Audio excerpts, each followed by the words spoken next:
Hey everyone. So the Iowa women's team had one of their best games yet this season against Indiana. And there's a lot that could be said about the game in terms of how well they played together as a team and Molly Davis and others really stepping up. But I wanted to focus this video on their defense, specifically Caitlin's defense, because she gets a lot of flack from people online for supposedly having a soft defense.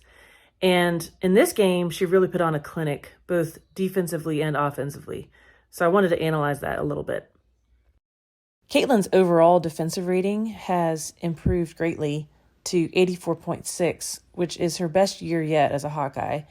If you compare that to her freshman year, it was at 105. So she's improved it by over 30 points this year. The team as a whole has gone from 48th last year in defensive efficiency to 13th in the nation. And when you consider that Caitlin has logged more than 80% of playing minutes for the team, she's certainly contributed to that.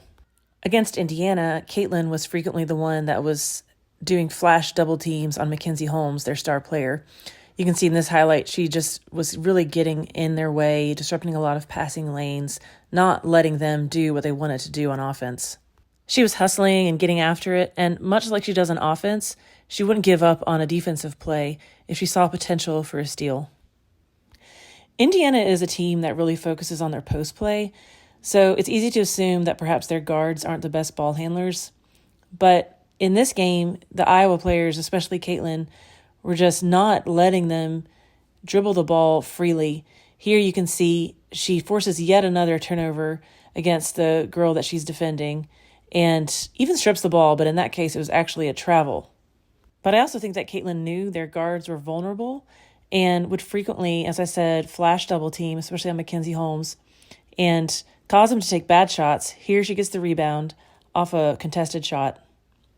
Here again, she's guarding the ball, and she's anticipating having to drop down again on Mackenzie Holmes. She gets her hand in the passing lane, and Addie gets the block. Caitlin's steal percentage has gone up to 2.2% this year. She's really been active on that end of the floor, getting the ball, forcing turnovers, and turning those steals into points. She's also not really known for her shot blocking, but she's been doing more of it this year. As you can see here, she blocks Sarah Scalia's three, and that just really wreaks havoc on their offense. She stays with it. Then they take another bad shot, and Hannah blocks out, gets the rebound. And here again, rather than stay with her girl, she chases around the double team, forces a bad shot, and gets the rebound. I really thought this game was an example of Caitlin's defense generating her offense. She had a little bit of a rough start to the game shooting-wise, so her assists were key in this game. She had assists to 6 different players for a total of 11 assists, and 5 of those assists were in transition. This was really a breakout game for the supporting cast on the Hawkeyes. The three-pointers were just wide open in this game, and they were able to hit them with pretty good consistency. You can see there, Caitlin's drawing the defense, gets the ball to Kate Martin for the wide-open three. That was open so much in this game. And when she's a little cold, it's really key for her teammates to step up and make those shots. You can see here the Iowa defense generating yet another transition opportunity. She gets the pass to Gabby again for an assist for 3. Caitlin attracts a lot of attention, so when she's in transition, that 3 is going to be open behind her with one of her teammates. Here again, you can see Iowa gets the rebound in transition, and instead of making the initial pass, Caitlin dribbles a few more times, gets a better angle, gets Gabby for the 3 again. But even when that transition bucket isn't there initially, like in this play, she gets the ball, she waits for the right opportunity, she sees Molly Davis flashing backdoor and gets her for the layup. Beautiful stuff. And in this next play, the defense is all over Iowa's guards because they don't want them getting open looks at 3. So she gets it to Hannah in the middle for the bank shot. That's just so hard to defend. Earlier, I showed the defensive sequence that led to this rebound by Hannah. Well, what came after was Caitlin slowed it down, then suddenly speeds up, sees Kate running down, gets the layup. Just so quick. And then here again, she draws 3 defenders on her, and Sydney Affelter is wide open for the 3. It's just a 3-point party out there. Caitlin's final assist of the game was probably my favorite. Sharon Goodman gets the rebound here. Caitlin knows she's coming up behind her, knows that her defender is probably not going to pick her up right away, so she waits for her, gets her to do the back door for the easy layup. Caitlin's defense and overall playmaking to start the game set her up to get her 30 points that she eventually got, even when her three-point shot was cold. She kept taking it to the hoop, kept making moves, kept using her body to create space. And interestingly, Indiana didn't throw double teams at her very much, which is something that other teams have done somewhat successfully to at least keep her from making so many plays.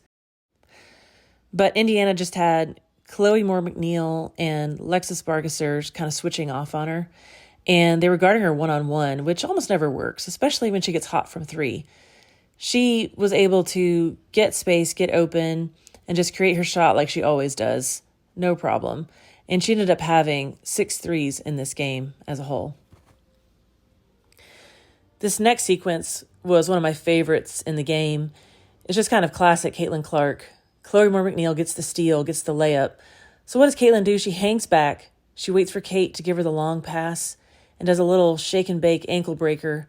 Gets open for the step back three. Boom. Just a cold response. And then, because that wasn't really enough for her, she does it again off the pick from Hannah, step back three to end the first half. Iowa went on a little run right there before halftime, and they really never looked back from that point on. But it was all set up by their defense, with Caitlin leading the way.